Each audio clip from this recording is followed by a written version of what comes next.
Guys, I'm Dr. Hampton. I'm a family and obesity doc and have a master's in nutrition and functional medicine.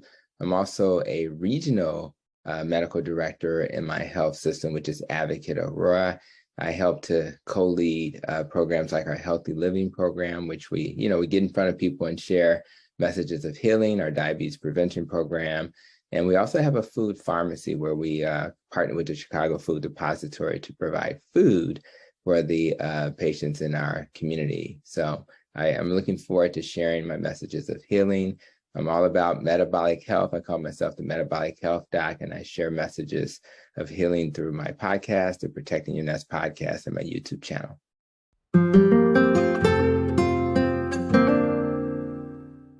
Try to keep it simple. I do kind of align with the traditional definitions where we focus on your blood pressure, your blood sugar, your triglycerides, HDL, which is the so-called good cholesterol, and your waist circumference, recognizing that your belly size is probably the most predictive. And what I tell people is that if you have those things in a good place, your ability to prevent most chronic illnesses, I would argue 70 to 80% of them, is much better. So if I'm a company and I want to get return on investment, and my job was to make people healthy, I would focus on metabolic health. The trick, though, is that metabolic health is better with lifestyle. There's no pill, no procedure, no surgery that'll help you achieve metabolic health. But if you achieve it, your risk for dementia goes down, your risk for a heart attack goes down, your risk for a stroke goes down, even your risk for cancer goes down, because these are all considered metabolic conditions. So I think as a country,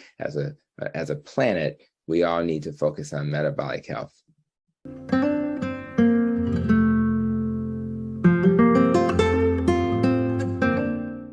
Well, for me, I was looking at health like a traditional doc, again, going back to disease maintenance. So if I could be maintained healthy, I was considered healthy. Now it's changed. My wife developed type 1 diabetes. She's a pharmacist. She was concerned, oh my God, I'm going to be on all this insulin, all this medicine. And at that moment, I knew I had to do better because I felt like I couldn't help her. So I took some time to learn more about her condition in terms of how can I holistically help her.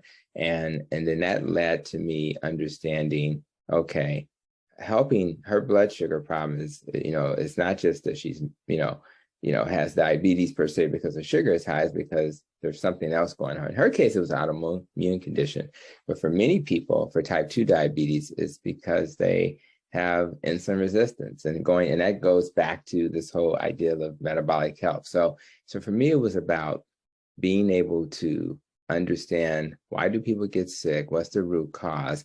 And when it comes to just what does health mean to me, right? It really means me being totally available and present for that family, that wife, the kids that I love, having the capacity to be not just present physically, but emotionally, mentally, spiritually, and just being comfortable as a man, with, if I'm sad, can I express it? If I'm happy, can I express it?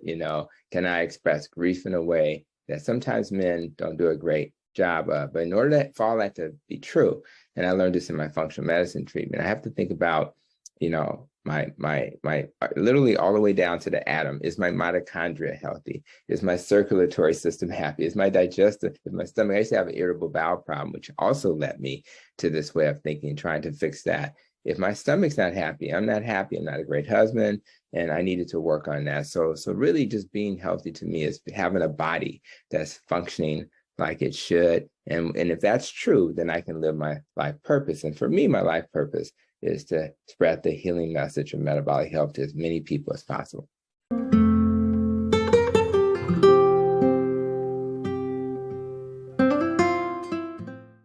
A lot of it is simply they're not focused on their health. Men are busy creatures, and they're all about making sure they protect their nest. They're making sure the houses, the bills are paid and things like that. So I think it's just them understanding that if they take care of their health, then they'll be a better person at work. They'll be able to do even the fun things they enjoy to do. They won't be tired. They'll have energy. So I think it's really about them understanding that the foundation of being the man they want to be is grounded in making sure they're as healthy as possible. And then you have to simplify it so that they feel this, bite-sized pieces. So one of the things I do for exercise, for example, I follow Dr. Ben Bokichio's approach, with 15 minutes of exercise twice a week, right?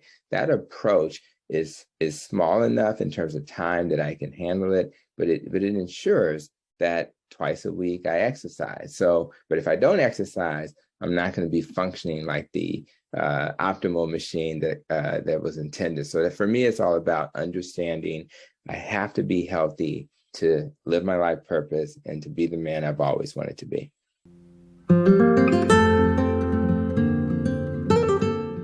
Fortunate with Advocate Aurora, which is in the United States and Illinois and Wisconsin, they do allow us to be who we are. So I am a little bit of a unicorn in that I'm, focused on metabolic health and the rest of the world is not doing that. But I am in an environment where I can do that. Now, there are people who will see me recommend a keto diet, for example, and look at me like, oh my God, I can't take care of you if your doctor's doing that. But what I've learned to do with my patients is to negotiate. I teach them how to negotiate with their specialists. And the negotiation is very simple. If my metabolic markers, my triglycerides to HDL ratio, my apolipoprotein B, these things we measure, if they are doing well, would you be comfortable if I continue with this dietary approach? So for me, it's about learning how to collaborate with people, recognizing that they may have a different philosophy because of how they were trained, and then taking that together and say, man, I can only work with people who work with me. And I think I literally have rarely seen clinicians that totally say, I can't see anymore. And the patients are embracing that. And my colleagues see results, so they're starting to come around as well.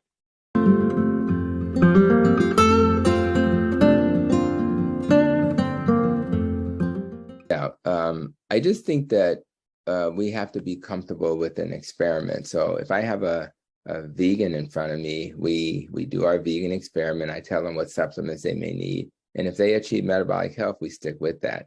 If I have a carnivore in front of me, it's the same experiment. So you got to meet people where they are. I build rapport with my patients. I show empathy with my patients. I tell my patients struggle is expected. So when you struggle, expect it. And what happens is they kind of know what's coming. It's almost like a keto flu or keto, I call it carb withdrawal. They kind of expect, maybe I'll get that. So here's what Dr. Hampton has told me I should do if I get it. So if we prepare people with knowledge and then we coach them along, and sometimes we have to model for them. I would not be a great doctor selling this if I look like I was sick, right? So I try to model what a healthy person look like as well. And by doing all of those things, you're a much better salesperson.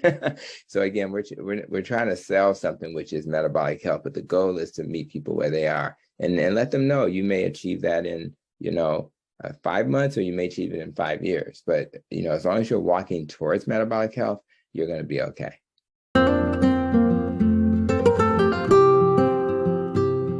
Absolutely. So Dr. Ben Bokichio has, PhD in things like exercise physiology, et cetera. And what it is rather you're using exercise bands, a total gym, as an example, at your home, or a real gym, the key is to take these 7, exercises, and you do high intensity exercises at a very slow pace. What happens is if you go, if you're doing something really slow, you engage literally most of the muscles in your arm, for an example. And then what happens is you do it until you're kind of like at failure. So once the muscle fatigues or fail, what his research has shown is that there's no need to exercise that muscle anymore. So you take it to failure, and then you skip 2 days. That's what throws people off, especially men. Men think they have to just kind of keep going at it. You take 2 days off. So today, if this was Wednesday, I wouldn't touch the exercise again until maybe Saturday. And then your muscles have time to heal, recover, and grow. That's the key. So if you have time to heal, recover, and grow, then your muscles will do just fine, particularly as we get older. I'm 54. And as you get older, you need time for recovery. A lot of the athletes that end up injured all the time because they don't really have time to recover. So I think, and then it's really important to build muscle, because particularly for men's health and things like, you can really do much better in terms of preventing ED or erectile dysfunction and things like that, or recover from it. You need muscle. And the best way to do that is to not over-exercise, build muscle, recover, and then the body kind of takes care of itself. So it's really a very effective tool I think people should consider as they kind of ease back into exercise if they're not doing it.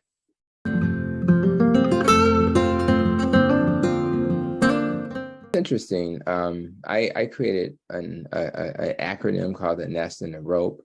And the NEST talks about nutrition, exercise, less stress, more sleep, how we think, and recovering for trauma. The ROPE, because we don't have wings, so we climb up to the nest with our ROPE: relationships, avoiding organisms and pollutants that can harm us, and protecting our emotions. And I think I think all of those are important, especially nutrition. But for men, I think the ones that we need to focus on are, number one, sleep. So we're going to start with the nest, and that one S is for sleep. So men just don't prioritize sleep. And studies show that, people are working 2 jobs. In fact, I just heard a recent study that said that more, like in America, more than half the people felt like they had to work 2 jobs to make ends meet. How sad is that, right? So the problem is that if we don't prioritize sleep, then we're going to have many problems that are going to, hurt us. Our immune system won't work as well. We're going to have inflammation. We're not going to be mentally as sharp as we should be. So I just think it's really important that men who don't want to be depressed, don't want to be anxious, and have mental health issues, including there's studies that show not enough sleep leads to increased risk for dementia. So we don't want to have that. So number one, not enough sleep leads to the cortisol hormone, which is the stress hormone, going up. That means you're making all this extra glucose or sugar, and that's going to increase your weight. And that then increases the risk for insulin resistance, which then increases risk for metabolic syndrome, which increases the risk for all of those medical conditions. So what I find is that if we prioritize sleep, things like our hunger hormone, like ghrelin, will settle down. Our leptin hormone which is our satiety hormone, that'll settle down. And what happens is the hunger and cravings go away, and we'll be more successful. So the first thing is to establish a really good sleep routine. And there's so many resources. I even write articles for the Diet Doctor, so anybody can search my name. I have a low carb corner, and I have articles about sleep and stress and things like that. So number one, sleep. The T in the NEST talks about how we think, right?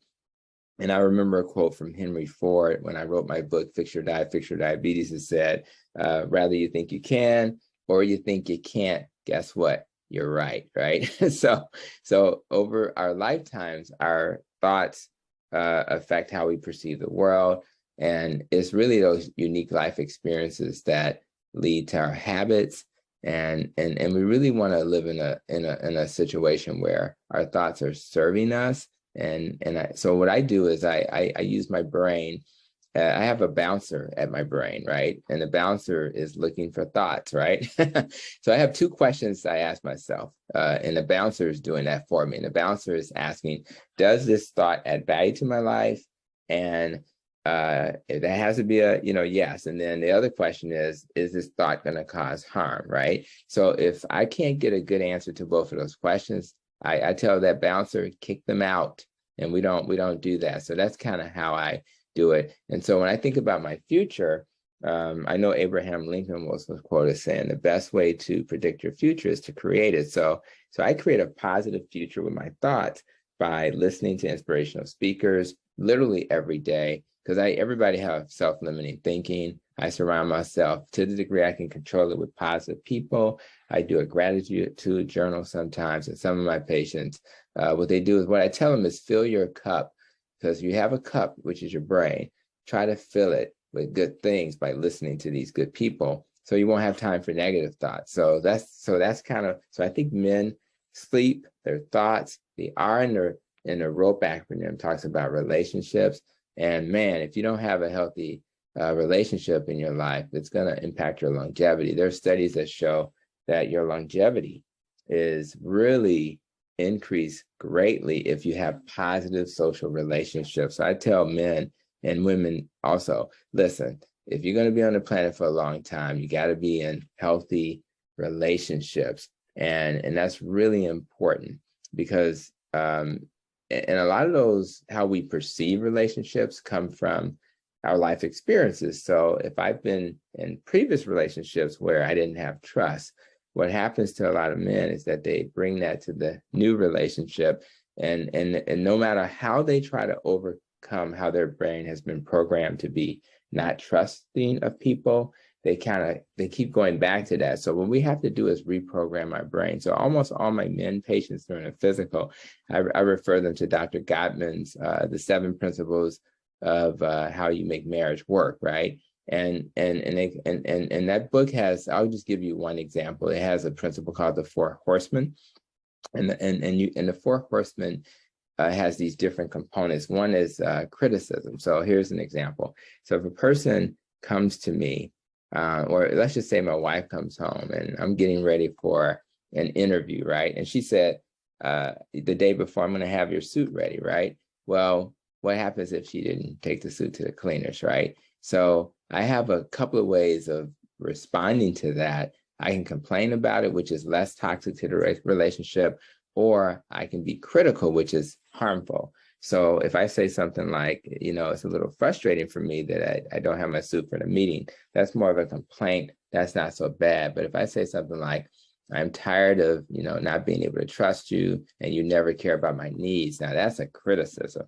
That type of approach is very harmful to the relationship. And if we have a book like Gottman's, book about marriage, then we have tools. And a lot of men, I don't care how good you think you are at a relationship, you still need some work. We all can get better. Even people in a healthy relationship can get better. And so the other parts of the horsemen talk about being defensive. We've all been in situations where we're stonewalling, where somebody's not even really listening to you. They're just looking elsewhere. And then something called contempt, which is when you really get critical and you really say negative things. So the key is to take these tools. This is an evidence-based book based on literally 700-800 people who were in relationships, and it's found out what is it that it takes to be successful. And then you take those principles and you use it to apply to your life. So I think men need to do that. And no matter how good you are, how long you've been, I've been married for 29 years. I still need help, trust me. And the last tip is dealing with your emotions. And that's the E in the rope. And I think our emotions are so critical. The emotion that we love the most is the emotion of happiness. And I think we all want to feel joy and satisfaction in life. And we express it with how we look at each other, our body language, our voice. So, but the bottom line is being happy is linked to longevity as well. It's linked to improved immune function, a longer life expectancy, less stress, less anxiety. So I listen to Steve Harvey, a comedian in the United States, sometimes just to get a laugh, and he's a crazy man doing the Family Feud, things like that. So I literally will listen to those things to help me find a smile. So, and this is the thing, I use the same litmus test. So I think about, just making sure my emotions are straight. So, and the last thing I wanted to mention really quickly is life experiences. So I kind of do a similar litmus test for life experiences that I do for my thoughts. And I have that bodyguard come again, right? So my life experiences, have my previous life experiences served me, right? So we all, and some of them have, and some of them don't, right? So what I do is I ask the same question, is that, is this life experience actually adding value? And the other part is it causing harm? So for some people, it could be as simple as the food they choose, right? Do I have to eat my greens with cornbread, right? Is that life experience that's serving me? Or do I have to have a tortilla on all of my food, right? Or can I find, so what happens is you make a compromise. Maybe I get a keto tortilla instead, because maybe in my culture, that's the thing. So I think if you think about the sleep and the thinking and our emotions and our relationships, and of course our life experiences. Sometimes men don't think about these things, but if you're going to be successful, it's not just about low carb, keto, carnivore. It's about making sure you're present and that you take the totality of these things holistically and say, where do I have gaps? That's why I have that nesting rope. Where on that nesting rope do I have gaps, and what do I need to work on? And then you continuously improve. This morning, after I have my conversation with you, what I'm going to do is I'm going to put a bright light in front of me. So I get my mood light going, right? Last night, I had my blue blocker glasses on. So I'm trying to optimize my sleep. And I guarantee you'll feel completely different. So those are the types of tips I share with patients, and definitely happy to share those with you guys as well.